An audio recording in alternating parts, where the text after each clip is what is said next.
ರಾಜ್ಯ ಕಾಂಗ್ರೆಸ್ನಲ್ಲಿ power sharing ನ ಪಾಲಿಟಿಕ್ಸ್ ವಿಚಾರ ಎಲ್ಲಿಗೆ ಬರ್ತಾ ಇದೆ? ದೆಹಲಿ ಅಂಗಳಕ್ಕೆ ತೆಗೆದುಕೊಂಡು ಹೋಗ್ತಾರೆ ಇಲ್ಲಿರುವಂತಹ ಈ ಲಾಸ್ಟ್ ಒಂದು ಫ್ಯೂ ಮಂತ್ಸ್ ಅಲ್ಲಿ ಪೊಲಿಟಿಕಲ್ ಆಕ್ಟಿವಿಟೀಸ್ ಜಾಸ್ತಿ ಮಾಡ್ಕೊಂಡಿರೋರು ಅನ್ನೋದು ಡೀಟೇಲ್ಸ್. ಪರಮೇಶ್ವರ ಆಪ್ತ ಸಚಿವರಿಂದ ದೆಹಲಿ ಚಲೋ ಆಗುತ್ತಾ? ಹಾಗಾದ್ರೆ ಹೈಕಮಾಂಡ್ ಬುಲಾವ್ಗೆ ದೆಹಲಿ ಚಲೋಗೆ ಪ್ಲಾನ್ ಮಾಡ್ಕೊಂಡಿದ್ದಾರಂತೆ.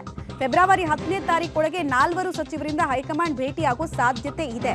ಇನ್ಫ್ಯಾಕ್ಟ್ ಈ ವಿಚಾರವಾಗಿ ನಿನ್ನೆ ರಾಜಣ್ಣ ಅವರು ಓಪನ್ ಆಗಿ ಸ್ಟೇಟ್ಮೆಂಟ್ ಕೊಟ್ಟರು. 10ನೇ ತಾರೀಕು ಒಳಗಡೆ ನಾವು ಹೋಗ್ಬೇಕು, ನಮ್ಗೆ ಕೆಲವು ವಿಚಾರಗಳಿದೆ, ಈ ಪರಿಷತ್ ಚುನಾವಣೆನಲ್ಲೆಲ್ಲ ಪ್ರಾತಿನಿಧ್ಯ ಸಿಗದವರಿಗೆ ಸಿಗಬೇಕು ಸಮುದಾಯವಾರು ಅಂತೆಲ್ಲ ಅವ್ರು ನಿನ್ನೆ ಹೇಳಿದ್ರು. ಸೊ ಇದ್ರ ಬಗ್ಗೆ ಚರ್ಚೆ ಜೊತೆಗೆ ಅಂದ್ರೆ ಇದು ಅಕಾಡೆಮಿಕ್ ಆಗಿ ಚರ್ಚೆ ಮಾಡೋದು.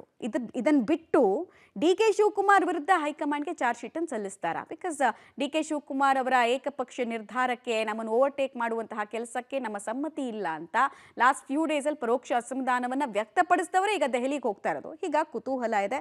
ದಲಿತ ನಾಯಕರ ಸಭೆಗೆ ಬ್ರೇಕ್ ಹಾಕಿದ್ರ ಬಗ್ಗೆ ಕೂಡ ಚರ್ಚೆ. ಅಂದ್ರೆ ನಮ್ಮ ವರ್ಜನ್ ಏನು, ನಮ್ಮ ಕ್ಲೇಮ್ ಏನು, ನಮಗೆ ಬೇಕಾಗಿರೋ ಕ್ಲಾರಿಟಿ ಏನು ಅಂತ ಹೈಕಮಾಂಡ್ ಇಂದ ಪಡೆದುಕೊಳ್ತಾರ.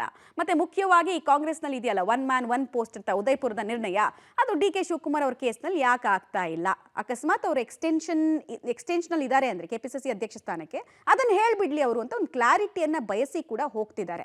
ಅಕಾಡೆಮಿಕ್ ಆಗು ಅವ್ರ ಹತ್ರ ರೀಸನ್ ಇದೆ, ಮತ್ತೆ ಪೊಲಿಟಿಕಲ್ ಆಗು ಕೂಡ ಅವ್ರ ಹತ್ರ ರೀಸನ್ ಇದೆ. ಹೀಗಾಗಿ ದೆಹಲಿ ಪರೇಡ್ ಅನ್ನು ಮಾಡ್ತಾರಂತೆ.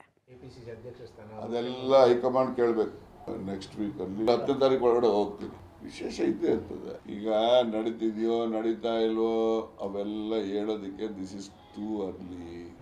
ನಡೀತಿದೆ ಅಂತನೂ ಇಲ್ಲ, ನಡೀತಾ ಇಲ್ಲ ಅಂತನೂ ಹೇಳಕ್ಕಾಗಲ್ಲ.